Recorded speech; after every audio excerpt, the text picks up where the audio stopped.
This is a story that my sister-in-law told me.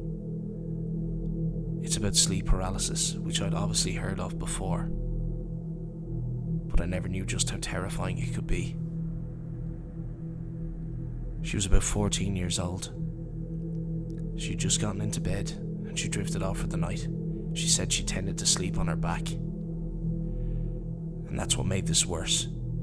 For some reason, sleeping on the back and being caught in sleep paralysis seems worse than being on your side for some reason. Anyway, she woke up, it feeling so real. And there was a figure standing at the end of the bed, in a dark shape. All of a sudden it appeared beside her, as if it was a glitch. It went from the end of the bed to right beside her, and she felt hands around her throat. She couldn't breathe.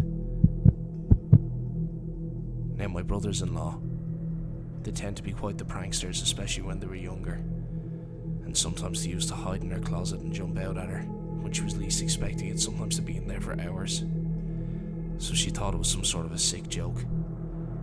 Anyway, she doesn't remember falling asleep after that, but the next day she went downstairs to her dad and her brothers and berated them, screaming and shouting, saying which one of you bastards was grabbing me in the middle of the night.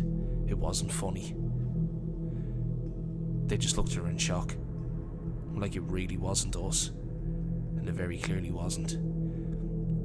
This was her first episode of sleep paralysis, and the most terrifying for her.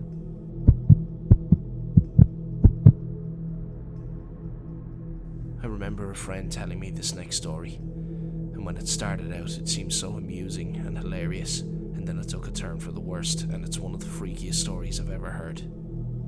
My friend, let's call him Gary. Gary used to have lots of episodes of sleep paralysis. It became pretty much his regular routine, about a fortnightly occurrence. So in some way, I guess he was managing it. But how do you manage something like that?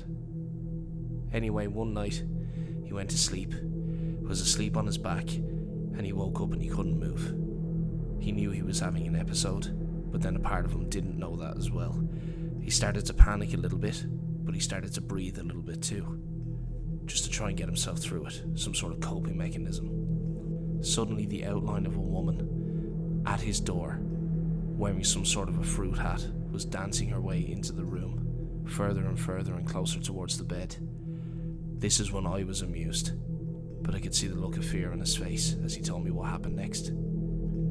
The shape of the woman turned into the shape of a man, and all of a sudden, this man's face was right down in my friend's face. Gary didn't know what to do.